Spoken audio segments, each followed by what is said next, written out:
আমার ড্রিম ছিল basically defence join করার। জার্নিটা শুরু হয়েছে হচ্ছে 2012 সাল থেকে। ইঞ্জিনিয়ারিং করে করবো কি মনে হয়েছে যে আচ্ছা আঁকাআঁকিতেই মনোযোগ দিই। নিজের পছন্দের জায়গাটা কিন্তু কখনো ছাড়িনি। অনেকগুলো ফেইলিয়ারের পরে গিয়ে হয়েছে আর কি। জাস্ট ইনস্ট্যান্টলি মাথায় আসছে হচ্ছে যে আমি শুধুই আঁকতে জানি, কষ্টগুলো ঢাকতে জানি। কারণ আমাদেরকে যদি বলে যে যা ঘর থেকে বেড়ে যায়, আমরা জ্ঞান ড্যাং ড্যাং করতে জায়গা। গ্লোবালি এখন সবচেয়ে বড় চ্যালেঞ্জ আসলে আমাদের কাছে মনে হয় হ্যাপিনেস। রাইট নাও আমি হয়তো বা সবচেয়ে বেশি ফলোয়ারওয়ালা মানুষ হইতাম হয়তো। ইউজুয়ালি ছাগলের 3 নাম্বার হচ্ছে যেরকম হয় যে একটু তিরিং করে, আমাদের হচ্ছে ছাগলের 3 এবং 4 নাম্বার বাচ্চাটা হচ্ছে একটু তিরিং বেশি।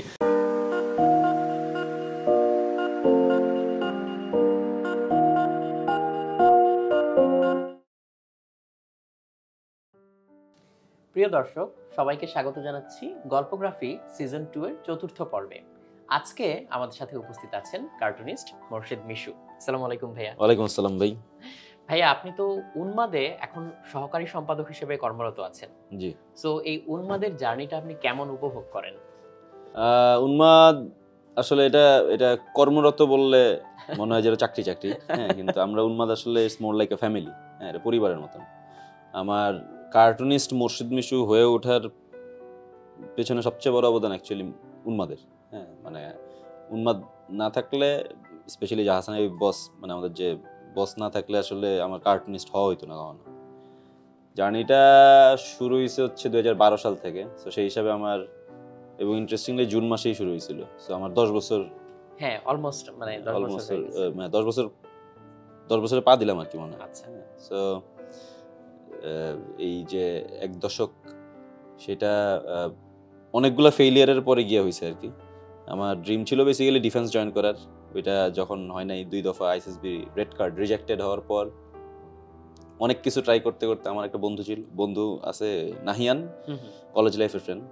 ও অনেক কিছু করে, লেখক, সাংবাদিক, আরজে, অভিনেতা, সব মিলে অনেক কিছু করে, মাল্টি ট্যালেন্টেড একদম। তো ভাগ্যিস আঁকাআঁকিটা করে না। হ্যাঁ, আঁকাআঁকি করলে আমার আর আর্টিস্ট হওয়া হইতো না আর কি।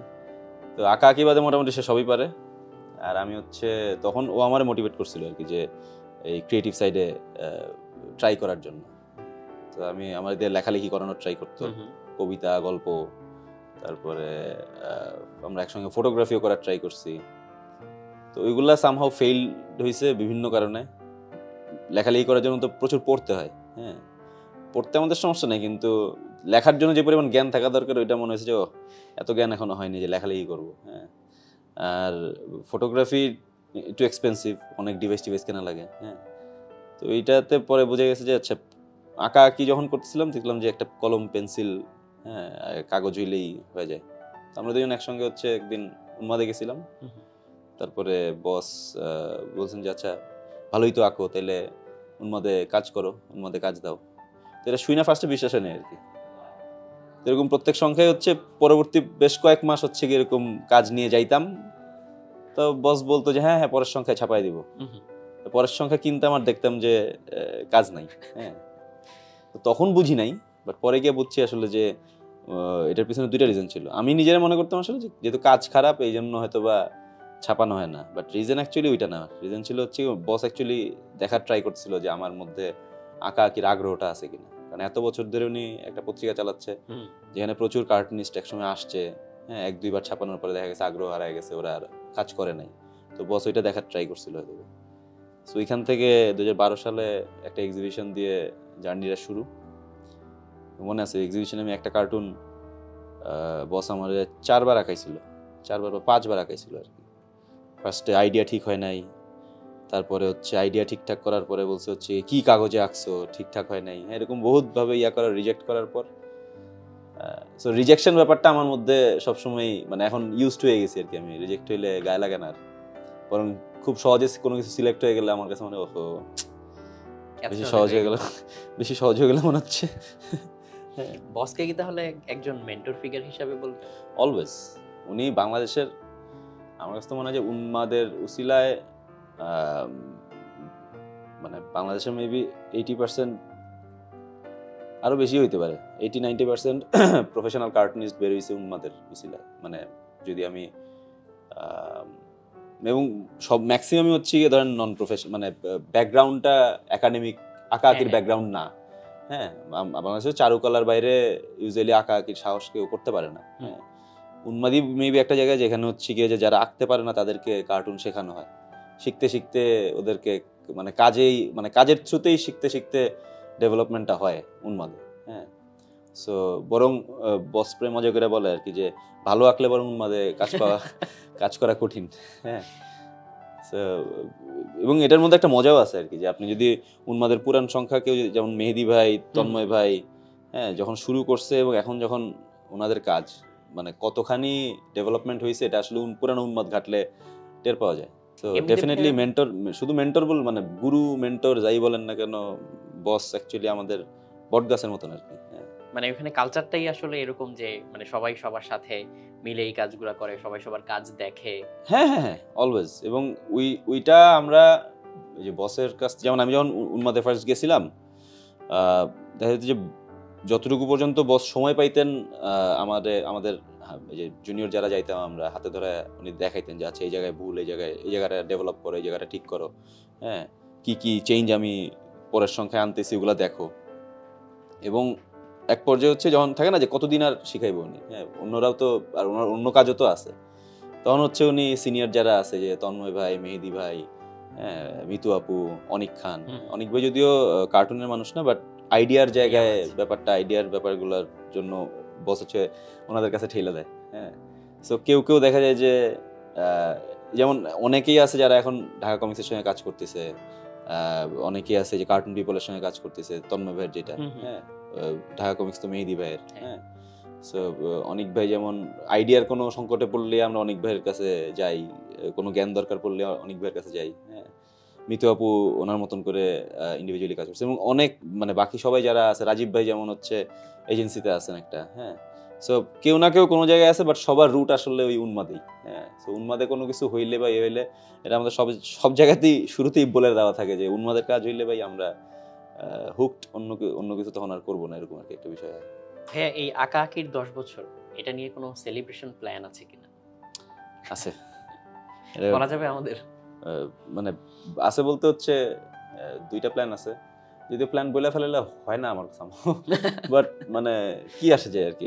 ইচ্ছা আছে একটা সোলো করার, যেটা অনেক অনেক বছরের ইচ্ছা ছিল, বাট এখন একটু সাহস পাচ্ছি মনে হচ্ছে। 10 বছর যেহেতু হয়েছে মনে হইতেছে যে আচ্ছা, থাকে না যে মানে যেহেতু এই লাইনে আমার পড়াশোনা নাই, হ্যাঁ, সো যেই জিনিসে আপনার পরামর্শটা নাই ওই ব্যাপারে তো আপনার একটু কনফিডেন্সও কম থাকে। হ্যাঁ, এখন যেহেতু 10 বছর ধরে করতেছি, এখন একটু কনফিডেন্স গ্রো হয়েছে যে একটা সোলো বোধহয় করতে পারি আমি। হ্যাঁ, কারণ অনেক কাজ জমছে। হ্যাঁ, আগেও আগের কাজগুলোও কি করছিলাম মনে নাই, সো যদি সোলোটা করি হয়তো বা গুছায়া একটা জার্নিটা আমার পক্ষে দেখানো সম্ভব হতে পারে যে এই 10 বছরে আমি নিজের জন্য অন্তত দেখতে পেরেছি গুছানো হয়েছে। অনেক কাজ তো মনে করছি, হ্যাঁ, অনেকগুলো মনেও নাই হয়তো।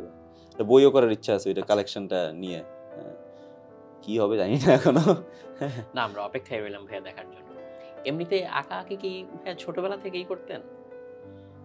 হ্যাঁ, ছোটবেলা থেকে করতাম বলতে আমার মেজো ভাই মাহিন ভাই, ভাইয়া হচ্ছে পড়তেন মাদ্রাসায়। হ্যাঁ, সে একজন কোরআনে হাফেজ। হ্যাঁ, যদিও এখন আর তার দেখলে মনে হয় না, সে তার প্র্যাকটিসটা নাই এখন আর। মাদ্রাসায় যখন পড়তেন সে হচ্ছে গিয়ে ছুটিতে আসলে বা মাদ্রাসা মাদ্রাসা থেকে পালায় আসলে হচ্ছে গিয়ে মানে কারোর জন্য কিছু আনুক বা না আনুক, আমার জন্য হচ্ছে গিয়ে কমিক্স বা হচ্ছে গিয়ে যে চাচাতুদেরী, বিল্লু, পিঙ্কি, হ্যাঁ, বা ফ্যান্টম, উন্মাদ, এগুলো নিয়ে আসতো আর কি। তো পড়ার পরে হচ্ছে আমরা একসঙ্গে আবার আঁকতে বসতাম। তো ভাইয়া খুব সুন্দর আঁকতে পারতো, আমি আবার পারতাম না। তো আমি হচ্ছে কি এগুলা ছিচকাদুনি ছিলাম তখন, কোনো কিছু না পারলে হচ্ছে ফের করে চোখ দিয়ে পানি পড়তো খালি। তো আমি আবার ওগুলো ছিঁড়া আওলাই দিতাম, ভাইয়া আবার ওগুলো আইনা হাতে ধরে আমার দেখাইতো। তো এটা হচ্ছে আমার আঁকা আঁকির হাতে খড়ি। এখান থেকে একটা সময় এই যে মনে আছে চুইংগামের সঙ্গে ট্যাটু দিত, হ্যাঁ হ্যাঁ, পানি দিয়ে লাগানো যেত। তো ওখানে সুন্দর সুন্দর স্কাল, বিভিন্ন টাইপ অফ যে স্কালের ভিতর দিয়ে সাপ বের আসতেছে, এরকম টাইপ অনেক ট্যাটু পাওয়া যেত। তো ওই ট্যাটুগুলো হচ্ছে গিয়ে কপি করতাম বড় করে। ওই বড় ভাইয়ের প্র্যাকটিক্যাল খাতা থাকতো, পুরানো প্র্যাকটিক্যাল খাতা, ওগুলো যেসব পেজগুলো হচ্ছে ইউজ হইতো না ওগুলা নিয়ে আমি হচ্ছে ওইখানে ওগুলা কপি করার ট্রাই করতাম। দেন যখন 9, 10, 11, 12 মানে এসএসসি এবং এইচএসসির সময় আঁকাআঁকির প্র্যাকটিসটা গেল হচ্ছে প্র্যাকটিক্যাল খাতা আঁকতে। হ্যাঁ, মানে ওই সময় তো সায়েন্সে ছিলাম, প্র্যাকটিক্যাল খাতার হ্যাঁ। একটা বিষয় ছিল, মার্কিং এর বিষয় ছিল। সো ইন্টারেস্টিংলি হচ্ছে কি শুধু আমি যে আমারটাই আঁকতাম তা না, আমার ক্লাসের ম্যাক্সিমাম ফ্রেন্ডদের হচ্ছে গিয়ে প্র্যাকটিক্যাল খাতা এঁকে দেওয়া লাগতো আমার। সো দেখা যেত যে যখনই প্র্যাকটিক্যাল পরীক্ষার আগে আগে আমার বাসায় হচ্ছে এক গাদা প্র্যাকটিক্যাল খাতা জমা থাকতো, এবং প্রত্যেকদিন কেউ না কেউ এসে হচ্ছে গিয়ে যে নিয়ে মানে শেষ হয়েছে আচ্ছা নিয়ে যাই টাইপ ইয়ে করতো। তো এবং অনেক আমি এটার জন্য প্যারার কাজ, এমনি এমনি করতেন? না, টাকা নিতাম। পার পেজ 75 পয়সা করে চার্জ করতাম। ক্লোজ ফ্রেন্ড যারা, মানে বেশি ক্লোজ যারা আর কি, বেস্ট ফ্রেন্ড টাইপ যারা হ্যাঁ ছিল, তাদের কাছ থেকে নিতাম না।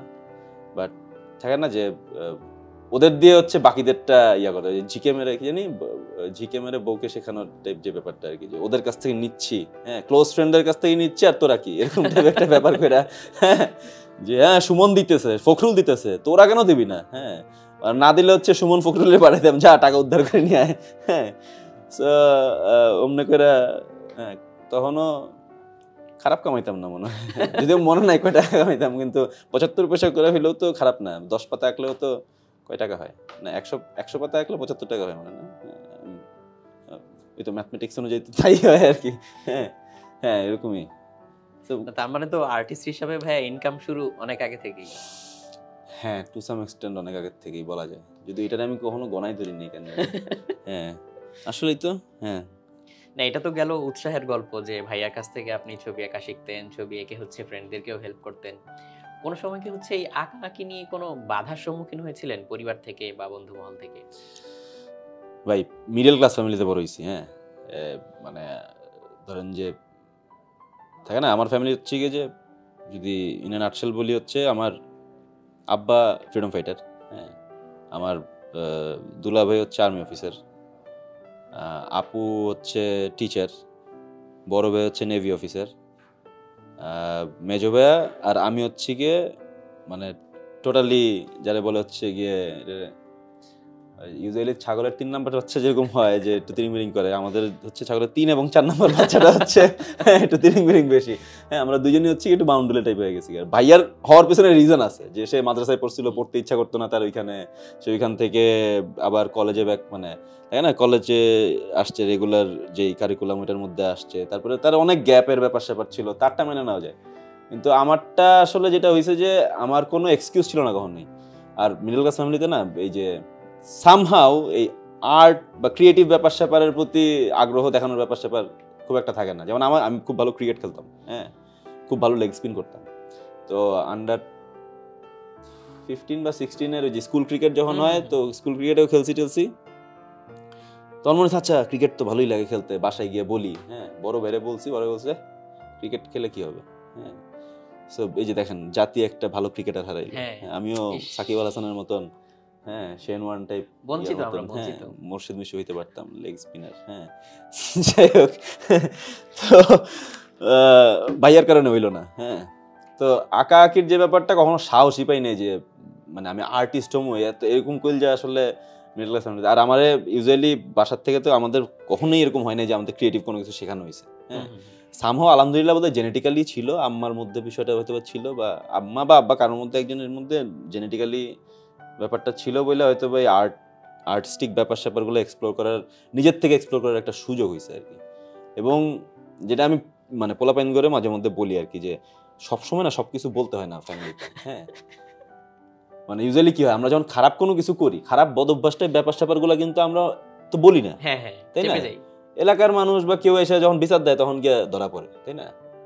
সামটাইমস না কিছু ভালো জিনিসও লুকায় রাখতে হয়, মানে ওই মোমেন্ট পর্যন্ত যখন গিয়া ইউ আর কনফিডেন্ট এনাফ যে আমি দেখো আমি এটা করতেছি। হ্যাঁ আমার ক্ষেত্রে আমি জিনিসটা করছি সবসময়, যে আমার এমনিতে বদ অভ্যাস খুব একটা ছিল না, খুব একটা আস্তে আস্তে পরে গ্রো করছে ওইটা পরের হিসাব। কিন্তু ওই যখন উন্মাদে কাজ করা শুরু করি, উন্মাদে এই যে ছাপানো হইলে আমি বাসায় নিয়ে গিয়ে আম্মুরে দেখাইছি, বড় ভাই আব্বু বা এনাদের কাউরে দেখানোর সাহস পাইনি, বিকজ ওইটা আবার যদি বন্ধ করে দেয়। তো আম্মুরে দেখাইতাম, আপুরে দেখাইতাম, মেজো ভাইরে দেখাইতাম। হ্যাঁ মেজো ভাই এমনিতেই দেখতো সবসময় কোনো কিছু, কোনো না কোনো ভাবে সে খবর পাই যেত। তো আম্মু আর আপুরে নিয়ে দেখাইতাম যে যে ছাপাইছে, হ্যাঁ পত্রিকায় ছাপাইলে, কন্ট্রিবিউটিং যখন করতাম পত্রিকায় ছাপাইলে দেখাইতাম। আর হচ্ছে গিয়ে যখন বিল পাইলে আম্মুর কাছে দিতাম, যে এই দেখো আমি কিন্তু টাকা কামাচ্ছি, আবার নিয়ে নিতাম। সেটা হচ্ছে যে যেতে কামাচ্ছি এখন দাও। হ্যাঁ, সো ইনফ্যাক্ট আমার তো আসলে যদি পড়াশোনার জায়গায় বলি, আমি তো পড়ছিলাম ইউল্যাবে, হ্যাঁ, কম্পিউটার সায়েন্স এন্ড ইঞ্জিনিয়ারিংয়ে, এবং আমি 8 সেমিস্টারে গিয়ে ছেড়ে দিছি। হ্যাঁ, আমার আর মনে হয়েছে যে আমি একে তো ভালো ইঞ্জিনিয়ার হইতে পারবো না, দুই হচ্ছে যে ইঞ্জিনিয়ারিং করে করবো কি, মনে হয়েছে যে আচ্ছা আঁকাআঁকিতেই মনোযোগ দিই। হ্যাঁ, তো আমি ডেডিকেটেড ওই জায়গায়। হ্যাঁ, হুদয় একটা সার্টিফিকেটের জন্য, একটা পিস অফ পেপারের জন্য আমি চাই না আরও এতগুলো সময় নষ্ট করতে। হ্যাঁ, so I took a bold move আর কি, যেটা বলে। হ্যাঁ, এর মধ্যে তো আবার মাথার মধ্যে এই যে থাকে না যে ড্রপ আউটটাই ইয়ে হয়ে যায়, সফল হয়, হ্যাঁ, এই টাইপ অফ গাঁজাখুরি ব্যাপার স্যাপার মাথায় ঢুকে গেছিল। হ্যাঁ, এখন সফল হোক বা না হোক আমি জানি না, কিন্তু আমার কাছে মনে হচ্ছে আচ্ছা অন্তত আমি আমার সময়টা প্রপারলি আঁকাআঁকিতে দিতে পারবো এখন। হ্যাঁ, আর শেখার জন্য তো আসলে আমার ওই ইনস্টিটিউট দরকার নেই। আমার চোখের সামনে কতগুলো ইনস্টিটিউট আছে, আহসান হাবিব, মেহেদি হক, তন্ময়, সৈয়দ রাশেদ ইমাম তন্ময়, অনিক খান, হ্যাঁ, নাসরিন সুলতানা মিতু থেকে শুরু করে জুনিয়র যারা আছে এখন অসম্ভব ভালো কাজ করতেছে, তাদের কাছ থেকে আমি শিখতেছি। হ্যাঁ, সো এতগুলো যখন চোখের সামনে ইনস্টিটিউট, তাহলে একটা ইনস্টিটিউটের কাগজ দিয়ে আমি করবো কি? হ্যাঁ, তো আমি ডিসাইড করছি আচ্ছা আমি আর পড়াশোনা করবো না। অ্যান্ড ইন্টারেস্টিংলি সামহাও প্রাইভেটে পড়তে তো অনেক টাকা লাগে, তো আমি হচ্ছে গিয়ে একটা স্কলারশিপ পেয়ে গেছিলাম, তো ফ্রিতেই পড়তাম। তো আমার বাসার মানুষের টেনশন গেছে যে ও ওরা তো ওর পেছনে তো পয়সা খরচ হচ্ছে না। আমি যখন ড্রপ আউট করার ডিসিশন নেই, এই নিউজটাও আমি চাপায় রাখছিলাম। হ্যাঁ, কেউ জানতো না। জানছে কেমনে, যখন হচ্ছে অনেক বছর পরে যখন পত্রিকায় নিউজ হয়েছে যে আমি এরকম কার্টুনিস্ট যে হচ্ছে গিয়ে যদি পড়াশোনা ছেড়ে দিয়েছে, আমার বড় ভাইয়ের মাথায় মনে হয় একটা বাজ পড়ছিল যে কি তুই শেষ করস নাই? হ্যাঁ, সে পারলে আমার ঘরের থেকে বের করে দেয়। এটা আমাকে পত্রিকায় জানতে হইলো। পত্রিকায় বের তারা জানছে। হ্যাঁ, এত ভালো নিউজ করছে, সবকিছু বাদ দিয়ে তুই পড়াশোনা শেষ করস নাই। হ্যাঁ, এবং আমাদের বাসায় একটা ইন্টারেস্টিং বিষয় হচ্ছে যে আমারে আর আমার মানে আমার মেজো ভাই আর আমারে কেউ বলে না যে ঘরের থেকে বের হয়ে যায়। হ্যাঁ, কারণ আমাদেরকে যদি বলে যে যা ঘরের থেকে বের হয়ে যায়, আমরা জ্ঞান ড্যাং ড্যাং করতে জায়গা। এরকম হয়েছে বহুবার যে ভাইয়ারে মেজো ভাইরে বলছে যা ঘরের থেকে বের হয়ে যায়, ভাই বের হয়ে গেছে, 7 দিন নাই, 10 দিন নাই, খবর নাই। আমার একবার জানি বলছিল আম্মু না, যে না আম্মু কখনো আমার এমনি করে বলে নাই, আব্বু বলছিল একবার যে না, আব্বু না সরি, 2বার করছে এই কাহিনী। বড় ভাই একবার যখন হচ্ছে আমি ইউল্যাবে ইঞ্জিনিয়ারিং পড়ার জন্য হচ্ছে কি যখন বলছি বাসায় যে আমি ইঞ্জিনিয়ারিং পড়তে চাই, ভাইয়া বলছে না তুই তো আঁকাআঁকি পারিস, সিভিল বা আর্কিটেকচারের পর। আমি বলছি যে সিভিল বা আর্কিটেকচার পড়লে ভালো ইউনিভার্সিটিতে এনএসইউ বা এরকম থাকে না যেগুলো আছে, হ্যাঁ ওগুলো তো ভালো, ওগুলো আমি জানি যেগুলোতে পড়াবে না, তো অনেক টাকা লাগে। হ্যাঁ, সামহাও ইউল্যাবটা আমার ভালো লাগছিল, আমার মাথায় অন্য প্ল্যান ছিল যে আমি ইঞ্জিনিয়ারিং ভর্তি হবো, তারপরে এমএসজিতে শিফট করবো, জার্নালিস্ট হবো। হ্যাঁ, বলছে না জার্নালিস্ট হওয়া যাবে না, হয় আওয়ামী লীগ হইতে হয়, নাহলে বিএনপি হইতে হয়, কিছু একটা হইতে হয়, পার্সিয়ালিটি করতে হয়। হ্যাঁ, তো আমি ওই যে ভাইয়ার সঙ্গে একটা রেবেলিয়াস সিনারিও, হ্যাঁ, ভাইয়া বলছে যা ঘর থেকে বের হয়ে যায়, আমিও সুন্দর মোবাইলটা হাতে নিয়ে ঘর থেকে বেরিয়ে গেছি। ভাইরা খালি ফোন দিচ্ছে আপুরে, মানে কারণ বড় ভাইয়ারে শান্টিং দেওয়ার মতন অবস্থা আছে আপুর। হ্যাঁ, তো আপুরে বলছে যে আপু আমি ঘর থেকে বেরোয় যাচ্ছি, আমার কথা ভুলে যাও তোমরা। বের হয়ে ফোন টোন বন্ধ করে এক বন্ধুর বাসায় গিয়ে, ওই যে নাহিয়ানের বাসায় গিয়ে পড়েছিলাম ওই এক রাত। পরের দিন সকালবেলা আপু ফোন দিয়ে বলে হ্যাঁ বল তোর ডিমান্ড কি? আমি বলছি আমি ওই যে ইউল্যাবে পড়বো, এ করবো। হ্যাঁ, আর সামহাউ ওই যে মেজো ভাইয়া তো আমার পালসটা খুব ভালো বুঝে আর কি। রাতে যখন ফোন টোন বন্ধ, যদি রাতে একটা ফোনই আসছে আমার ফ্রেন্ডের কলে, মানে ফোনে, ভাইয়া মেজো ভাইয়া ফোন দিছে, ফোন দিয়ে বলে যে ও মিশু কি তোর এখানে? বলছে হ্যাঁ, ঠিক আছে। আর সেকেন্ড আরেকবার হচ্ছে গিয়ে আব্বার সঙ্গে কি একটা লাগছে, ওই যে রেবেলিয়াস, কাউকে ছাড় দেওয়ার মতন না আমি, এরকম একটা বিষয়। হ্যাঁ, আব্বার সঙ্গে লাগছে কোনো একটা বিষয় নিয়ে, আব্বা বলছে ঘরের থেকে বেরিয়ে যায়। সুন্দর আমি সব জিনিসপত্র নিয়ে ঘরের থেকে বেরিয়ে গেছি, মানে আমার যেসব জিনিসপত্র আছে আঁকাআঁকি জিনিসপত্র নিয়ে ঘরের থেকে বেরিয়ে গেছি। আরেক বন্ধুর বাসায় গেছি আজজাদ, ও মেসে থাকে, তখন বলছে যে মেসের একটা রুম খালি কর, আমি উঠতেছি। তো বোধহয় 2 মাস বোধহয় থাকা হয়েছিল মেসে। তারপরে একদিন ওই যে আম্মু তখন একটু ভাঙা পড়ছিল আর কি, যে ছোট ছেলে বাসায় নাই। হ্যাঁ, তো হঠাৎ একদিন হচ্ছে গিয়ে আমি ইউনিভার্সিটিতে মেসে গেছি, দেখি যে বাসার নিচে একটা সিএনজি, এবং আমার one of the best friend আমার সুমন, হ্যাঁ স্কুল লাইফের ল্যাংটাকালের বন্ধু সুমন আর ফখরুলও ছিল বোধহয় তখন, দেখি ওরা আমার মেসের থেকে আমার জিনিসপত্র নামায়া সিএনজিতে উঠাইতেছে। হ্যাঁ, একটু পরে একটা বাইক আসলো, আমার মেজো ভাই আর তার ফ্রেন্ড সহ আসছে, ও সবকিছু নামানো হয়েছে? সুমন বললো হচ্ছে যে হ্যাঁ সব নামানো হয়েছে। সে আমার দিকে তাই বলছে সিএনজি তে উঠলাম গাড়িটা নিয়ে, ব্যাস that was my 2 months of কি বলে মেস লাইফ। হ্যাঁ এই মানে এরকম ভাবে আর কি। আমাদের ইউজুয়ালি হচ্ছে গিয়ে মানে বলে না যে ঘরের থেকে বের হয়ে যায়। তো ভাইয়া যখন ওই যে ড্রপ আউটের নিউজটা পাইছে তখন আমি আবার হচ্ছে গিয়ে আমার তখন আরেকটু খুঁটি শক্ত হয়েছে আর কি, যে হ্যাঁ তো এত কিছু করতেছি, হ্যাঁ দেশের জন্য গৌরব নিয়ে আসতেছি, হ্যাঁ নিজের টাকা নিজে কামাচ্ছি, ইয়ে করতেছি, এটা নিয়ে তোমরা এত টেনশন করতেছো কেন? ভাই আপনার কথা থেকে যেটা বুঝলাম যে আগে থেকেই হয়তো ধরা বাঁধা প্ল্যান ছিল না যে আমি কার্টুনই আঁকবো বা কার্টুন এঁকেই হচ্ছে আমি সবকিছু করব। সো ধীরে ধীরে আপনি হয়তো মানে নিজে থেকেই হয়তো মোটিভেটেড হয়ে বা নিজের প্যাশনটাকে কাজে লাগাতে দেখে হয়তো এখানে চলে এসেছেন। এখন ক্রিয়েটিভ মানুষজনের কাছ থেকে মাঝে মধ্যে একটা অভিযোগ শোনা যায় যে যেটা মনের পছন্দ থেকে করা, প্যাশন থেকে করা, সেই কাজকে যখন আবার পেশা হিসেবে নিতে হয়, প্রফেশনালি অনেক কাজ করতে হয়, সেখানে অনেক কাজ আসে যেটা হচ্ছে করার ইচ্ছা নাই। সো ওরকম কাজ যদি আসে আপনি কিভাবে হ্যান্ডেল করেন? ইউজুয়ালি মানে ধরেন এটা শুরুর দিকে এরকম হয়েছে আর কি, যে কাজ পছন্দ না, বাট তখন হচ্ছে টু বি অনেস্ট ওই ফিনান্সিয়াল দিকটা দেখেই হচ্ছে গিয়ে ইয়া করা লাগছে। হ্যাঁ এখন যখন অলসো আমি ওই যে নিজের পছন্দের জায়গাটা কিন্তু কখনো ছাড়ি নাই। হ্যাঁ যত যাই হোক না কেন, যে পলিটিক্যাল কাজ হোক বা সোশ্যাল কোনো মেসেজ দেওয়ার ব্যাপার স্যাপার হোক, আমার মাথায় আইডিয়া আসলে বা কোনো একটা ইস্যু হইলে আমি অলওয়েজই ওই জায়গায় আমার স্ট্যান্ডটা নেওয়ার ট্রাই করছি। সো সামহাউ এটা আমার একটা আইডেন্টিটি ক্রিয়েট করার ক্ষেত্রে হয়তো হেল্প করছে। হ্যাঁ ইন দ্য মিন টাইম যখনই কোনো এরকম কি বলে প্রফেশনাল বা কমার্শিয়াল কাজের ব্যাপার স্যাপার আসছে, ওই সময় অনেক কিছু কম্প্রোমাইজ হয়তো করতাম আমি, টু বি অনেস্ট। মানে মনে হয়েছে আচ্ছা হ্যাঁ তখন তাদের টাইম ঠিক আছে, আমি টাকার জন্য করতেছি, সো প্রচুর ফিডব্যাক নেওয়া হোক, এসব নেওয়া হোক, অনেক কিছু করছি। আমি জানি এটা এভাবে বলা ঠিক হবে কিনা, বাট এখনও আমি যথেষ্ট প্রফেশনাল। কিন্তু এখন যেটা হয় হচ্ছে গিয়ে সামহাও যেহেতু একটু নাম হয়েছে, সুনাম হয়েছে, কাজও খারাপ করি না আল্লাহর মতো, যতটুকু আশেপাশ থেকে শুনি। হ্যাঁ সো শুরুর দিকে যে ফিনান্সিয়াল ব্যাপারটা অলওয়েজ মাথায় ছিল, যে কাজ যদি মানে মনের মতন কাজ যদি নাও হয়, দেখা যায় যে জোর করে হইলেও করে শেষ করে for the sake of money, হ্যাঁ এটা করতাম। আর এখন যেটা হয়েছে যে মানে থাকে না যে মানুষের তো শুরুতে যেই রেটে কাজ করতাম, এখন তো নিশ্চয়ই রেটে কাজ করি না। রেট বাড়ছে, নিজের কাজের জায়গায় একটু ডেভেলপ হয়েছে হোপফুলি। হ্যাঁ প্লাস নাম পরিচয়ও হয়েছে। হ্যাঁ তার মধ্যে তো আপনি আমার ডাক্তার না।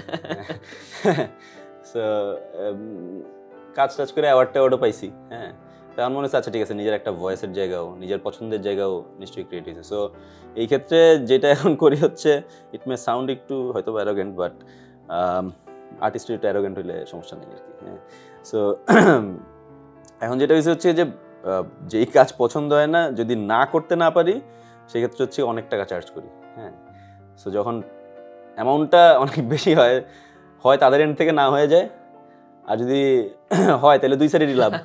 তার কাজটা হইলো, আমিও ফিনান্সিয়ালি বেনিফিটেড হইলাম, বাট স্টিল তারপরেও আমি যে সবসময় যে টাকার বিষয়টা মাথায় রাখি তা না। আমার কাজ অ্যাকচুয়ালি পছন্দ না হইলে বা আমার এথিক্সের সঙ্গে যায় না এরকম কাজ হইলে, বা আমি যেই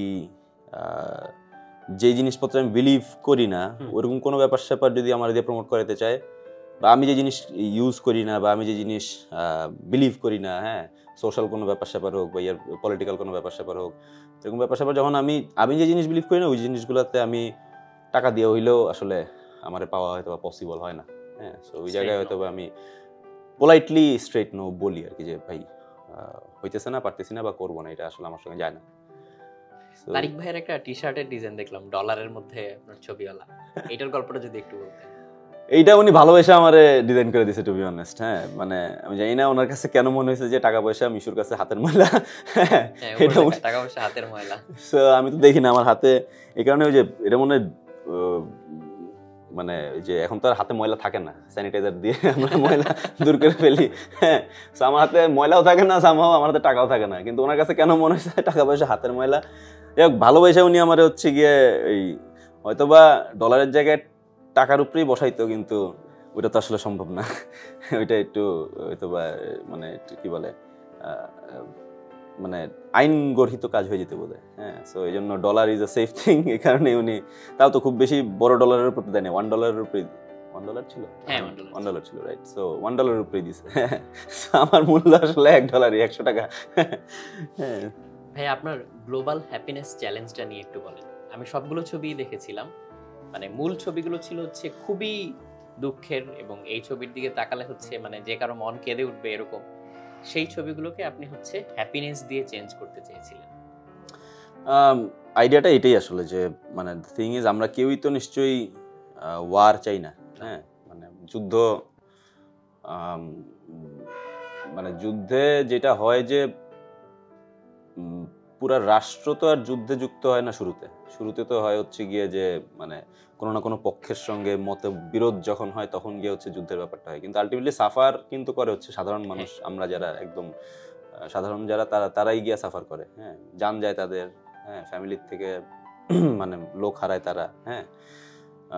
সো ওই যে ছবিগুলা বিভিন্ন দেশের বিভিন্ন সময়ের যুদ্ধকালীন সময়ের ছবি, ওগুলা যখন সোশ্যাল মিডিয়ায় 2018 সালের কথা আর কি, সো ওই সময় যখন সোশ্যাল মিডিয়া হঠাৎ করে আবার ভাইরাল হওয়া শুরু করে আর কি, তো ওগুলো দেখা খুবই মন খারাপ লাগতো। স্পেশালি বাচ্চাদের হ্যাঁ, হ্যাঁ। ব্যাপারটা যখন দেখি আমার কাছে খুবই পার্সোনালি জিনিসটা খুবই কষ্ট লাগে যে মানে আমার নিজের ভাইগনা ভাগ্নির চেহারা বা ভাতিজির চেহারা চোখে ভাসে আর কি। তো ওইটা দেখা খুবই মানে খারাপ লাগতো আর কি, যে মানে যতবারই দেখতাম আমি অ্যাভয়েড করার ট্রাই করতাম, কিন্তু এতই ভাইরাল হয়ে গেছিল ওগুলো যে চোখের সামনে কোনো না কোনোভাবে পড়তো আর কি। তো 24-25 ফেব্রুয়ারির দিকে হচ্ছে গিয়ে হঠাৎ করে মনে হলো আচ্ছা আমার পক্ষে তো কিছু করা পসিবল না, আমার পক্ষে যাওয়া সম্ভব না, কিছু করা সম্ভব না। একটা জিনিসই আমি পারি হচ্ছে আঁকতে পারি। সো হোয়াট ইফ আমি হচ্ছে গিয়ে এই সিনারিওটা আমার কল্পনায় যেরকম বা সবাই যেরকম দেখতে চায় আসলে, যে রিয়েল সিনারিওটা, আমি কিন্তু এমন আহামরি কোনো মানে ট্রান্সফরমেশন করি নাই, যেই ছবিগুলা মানে রিয়েল সিনারিও দেখাইছে আমি, হ্যাঁ, যেটা আসলে আমরা সবাই কোনো না কোনোভাবে এই টাইম পিরিয়ডটা পার করছি, হ্যাঁ। বাবার কোলে মেয়ে হোক ছেলে হোক, বা হচ্ছে গিয়ে আমার শখ পূরণ, এই যে মাছ ধরা হোক, বা হচ্ছে এই যে মানে ফেরি টেল পড়া ফেরিল্যান্ডে আমি হারায় যাওয়া হোক, হ্যাঁ, বাচ্চাকালীন সময়ে, ছোটবেলায়। তো এই যে সিনারিওগুলা, এই যে ভাই বোনের মধ্যেকার যেই খুনসুটি, মজার ব্যাপার স্যাপার, চকলেট খাওয়া, এই ব্যাপার স্যাপারগুলাই আমি কিন্তু ট্রান্সফরমেশনে ওইটাই দেখাইছি, যে অ্যাকচুয়াল হ্যাপিনেস তো ওইটাই, হ্যাঁ। এবং ট্যাগলাইনটা ছিল যে আমি শুধু আঁকতে জানি কষ্টগুলো, এটা অনিক ভাইয়ের দেওয়া। সো ওই 25 ফেব্রুয়ারি রাতে ওই যে আমার মনে হয় যে আচ্ছা ঠিক আছে, এই স্যাড সিনারিওগুলোর যদি আমি হাসি মুখে ট্রান্সফর্ম করতে পারি। শুরুতে প্ল্যান ছিল যে মানুষগুলোর হাসি মানে স্যাড চেহারাগুলোরে হাসি মুখ করবো, তারপরে যখন হাসি মুখ করলাম মনে হলো যে আচ্ছা সারাউন্ডিং এনভায়রনমেন্টগুলোও তো চেঞ্জ করা যায়। তো এটা করার পরে যখন প্রথম কাজটা করার পরে মনে হলো যে আচ্ছা এটা একটা সিরিজ আকারেই করতে চাই, এটা একটা নামও দেওয়া দরকার, একটা ট্যাগলাইন থাকলেও ভালো হয়। কারণ আমি আঁকার মানুষ, আমি তো আর শব্দে আমার জোর কম। সো এটা আমি অনেকবারে নক দিয়ে জিগাইলাম, যে মধ্যরাত তখন জিগাইলাম যে ভাই এরকম একটা সিরিজ শুরু করার চিন্তা করতেছি, এর একটা নাম লাগবে, আর 2টা লাইন যদি আপনি আমার একটু ছড়া দেন, হ্যাঁ, ট্যাগলাইন হিসেবে। তো উনি ইনস্ট্যান্টলি দেখে বলছে, মিশু এটা দেখে আমার জাস্ট ইনস্ট্যান্টলি মাথায় আসছে হচ্ছে যে আমি শুধুই আঁকতে জানি, কষ্টগুলো ঢাকতে জানি। আমার ওকে লকড, এটাই আমার ট্যাগলাইন। আর নামের জায়গায় আমরা চিন্তা করলাম যে গ্লোবালি এখন সবচেয়ে বড় চ্যালেঞ্জ আসলে আমাদের কাছে মনে হয় হ্যাপিনেস।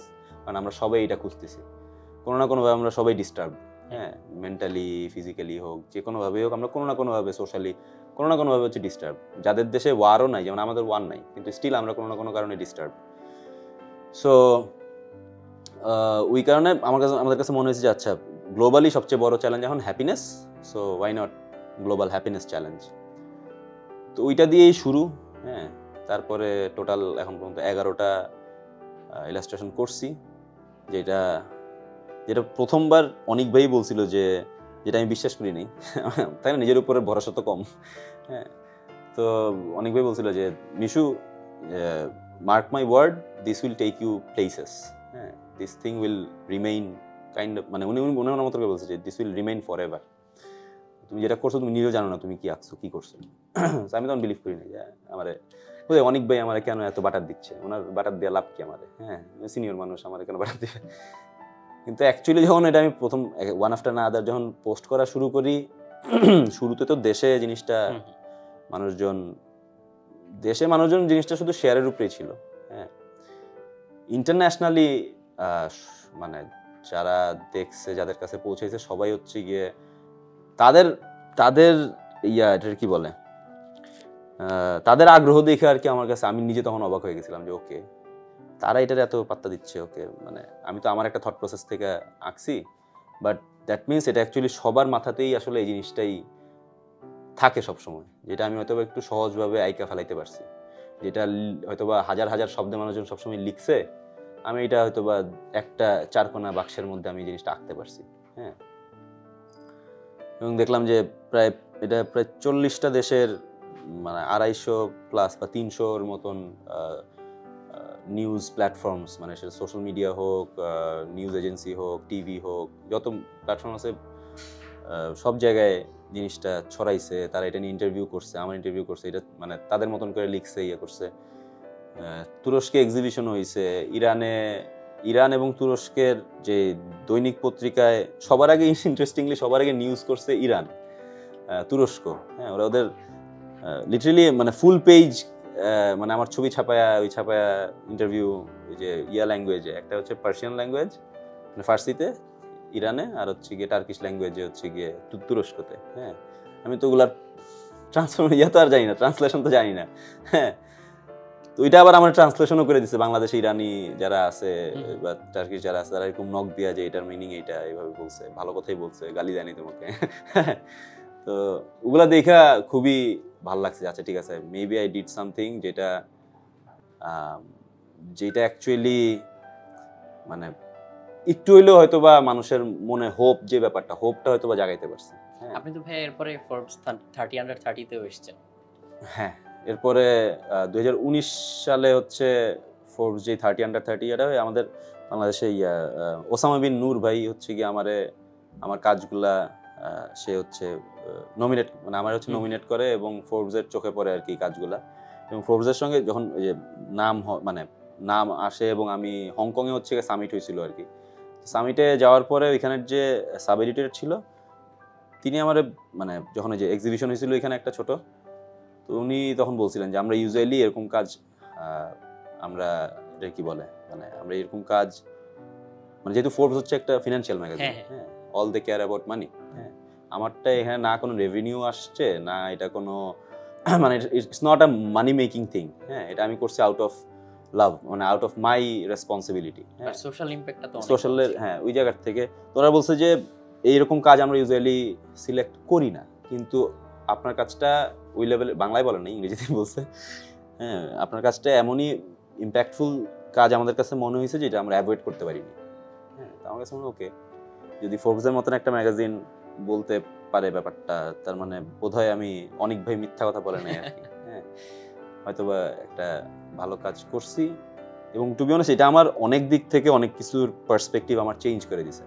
একটা জায়গা বলি, সেটা হচ্ছে যে মানে এখন আমরা, আমাদের জেনারেশন হোক বা আমাদের পরবর্তী ইয়াং জেনারেশন যারা আছে, সবার একটা জায়গা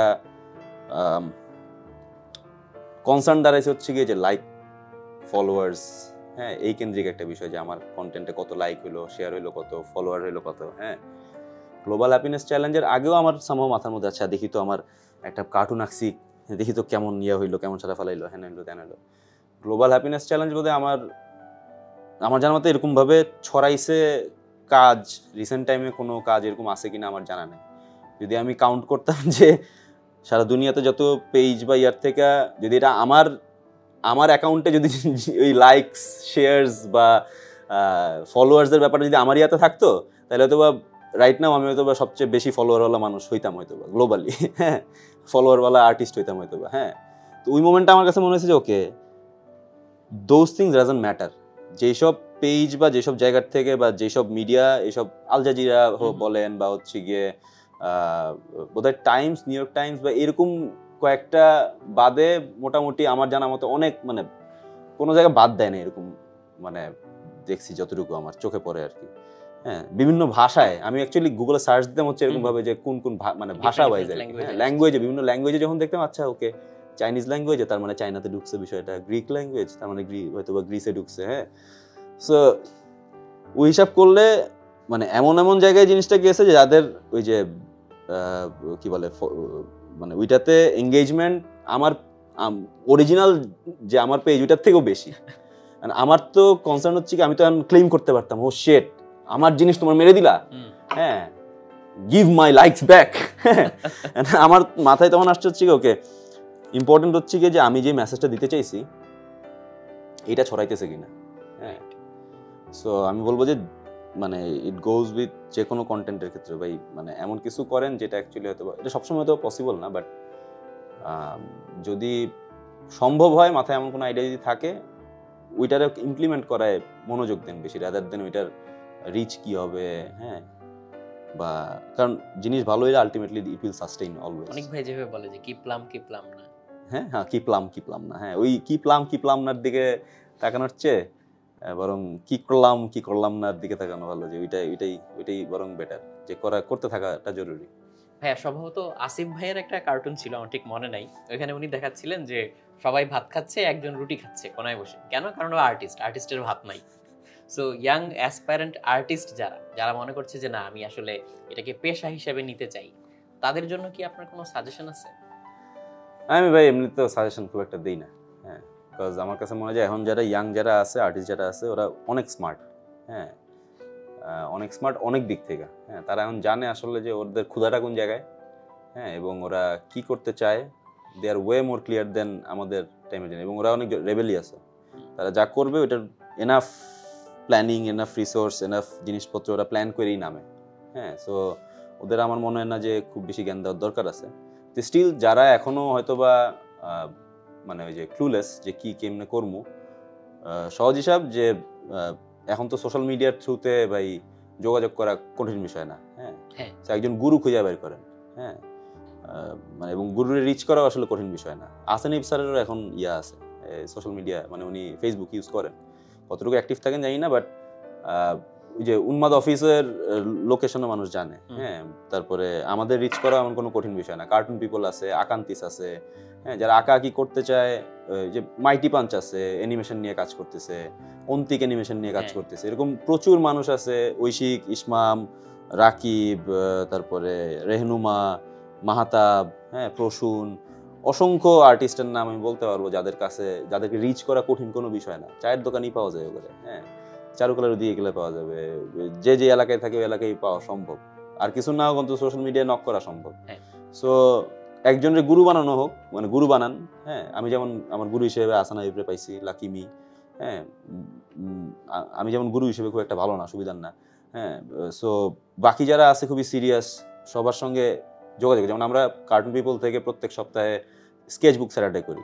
হ্যাঁ সো ওই সুযোগটা কিন্তু এখন নাই যে কি করব কেমনে করব জানি না। হ্যাঁ খুবই সহজ ভাই, তুমি সোশ্যাল মিডিয়ায় থাকলে যোগাযোগ করো, একটা স্কেচ বুক স্যাটারডেতে আসো, কাগজ কলম নিয়ে আসো, কি প্ল্যান যোগাযোগ মানে থাকে না যে কমিউনিকেট করো।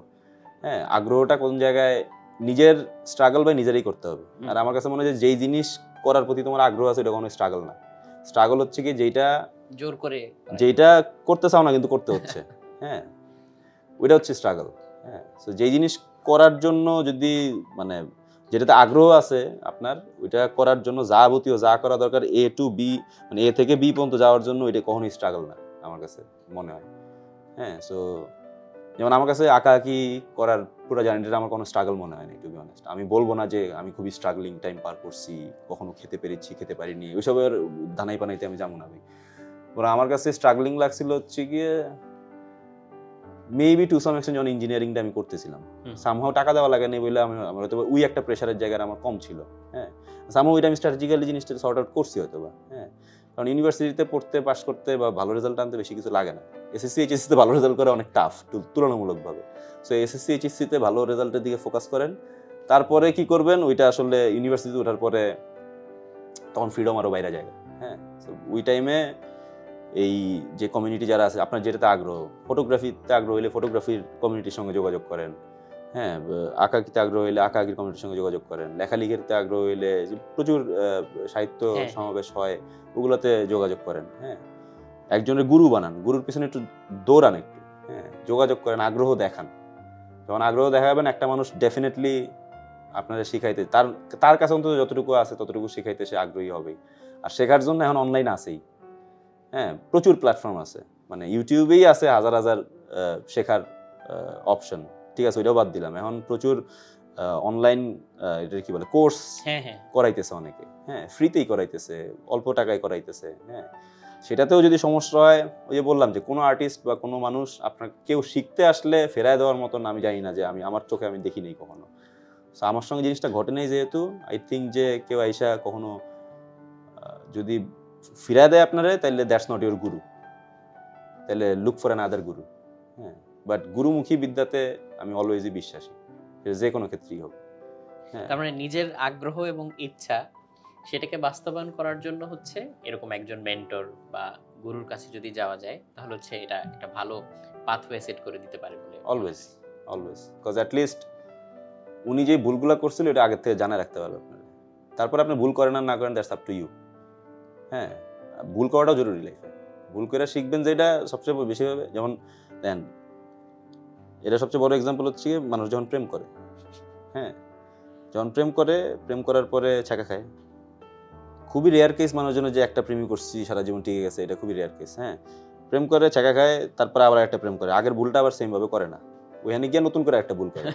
সো যতগুলো আস্তে আস্তে আস্তে প্রেম বাড়তে থাকে, মানুষের ভুলের সংখ্যা কমতে থাকে, পরে গিয়ে বুঝতে পারে ঠিক আছে এই জায়গায় আমি সেটেল হচ্ছি কেন, কারণ হচ্ছে এই জায়গায় আমি ভুলটা কম করবো হয়তো, হ্যাঁ। সো এই ক্যারিয়ারের ক্ষেত্রে ভাই সেম, হ্যাঁ, যে আপনি ধাক্কা খাবেন, আচ্ছা এই ভুলটা করছি, অমুক ক্লায়েন্ট আপনার টাকা খাইয়া দিছে, ঠিক আছে, পরের বার আপনি অন্যভাবে ডিল করবেন, তখন গিয়ে দেখবেন হচ্ছে গিয়ে যে হয়তো বা অন্য একটা প্যারাতে পড়ছেন, হ্যাঁ। তারপরে গিয়ে দেখবেন যে আরে আমার টাকাই বাড়িতেছে না, হ্যাঁ, কি করবো, হ্যাঁ। সো এরকম যত ধাক্কা খাইবেন, এক একটা প্রেমের মতন আর কি, হ্যাঁ। ভাইয়া কিন্তু পরামর্শ দিবেন না বলে আমাদেরকে অনেকগুলো মূল্যবান পরামর্শ দিয়ে দিলেন। সো সাটল মুভ ছিল ভাইয়ের পক্ষ থেকে। Thank you so much Mishu ভাই, যার এটা জানা, দেওয়ার জন্য। যার যতটুকু নেওয়ার দরকার নিবেন, বাকিটুকু ফালাই দেবেন, হ্যাঁ। আর আমি বলবো হচ্ছে না শোনাই ভালো আমার কথা। না প্রিয় দর্শক, আমরা আসলে এই আলোচনা থেকে অনেক কিছু জানলাম মিশু ভাই সম্পর্কে, এবং ভাইয়ের যে চিন্তাধারা, যেভাবে কাজ করছেন, কি নিয়ে কাজ করছেন, ভাইয়ের আগ্রহের জায়গা কোনগুলোতে, এগুলো সম্পর্কে আমরা জানলাম। আশা করি আপনাদের অনেক কৌতূহল আজকে আমরা মেটাতে পেরেছি, এবং বরাবরের মতোই আমাদের সাথে থাকার জন্য আপনাদেরকে অসংখ্য ধন্যবাদ। এই অনুষ্ঠান তো আপনাদের জন্যই। তো আমি আজকে বিদায় নিয়ে নিচ্ছি, বিদায় বেলায় মিশু ভাইয়ের কাছে যাচ্ছি শেষবারের মতো। জি ধন্যবাদ আমাকে ডাকার জন্য, আপনার সঙ্গে আড্ডা দিয়ে খুব ভালো লাগলো। যদি আমি বেশি বকবক করছি, হ্যাঁ, এটার জন্যই বোধহয় ডাকছে আমার না, অবভিয়াস, হ্যাঁ। বাট ইউজুয়ালি এরকম হোস্ট পাওয়া যায় না যে হচ্ছে গিয়ে কম কথা বলে, হ্যাঁ। আমাদের দেশে স্বাভাবিকভাবে হোস্টরা প্রচুর কথা বলে রাদার দেন গেস্ট, হ্যাঁ, তারা সুযোগই দেয় না গেস্টে কথা বলার জন্য। বাট আপনাদেরকে জি ধন্যবাদ, গল্পগ্রাফিকে জি ধন্যবাদ, রকমারি অন্যরকম গ্রুপ সবাইকে জি ধন্যবাদ আমাকে ডাইকা আপনাদের মূল্যবান সময় নষ্ট করানোর জন্য। থ্যাংক ইউ সবাইকে, থ্যাংক ইউ ভাইয়া। জি ধন্যবাদ। আসসালামু আলাইকুম।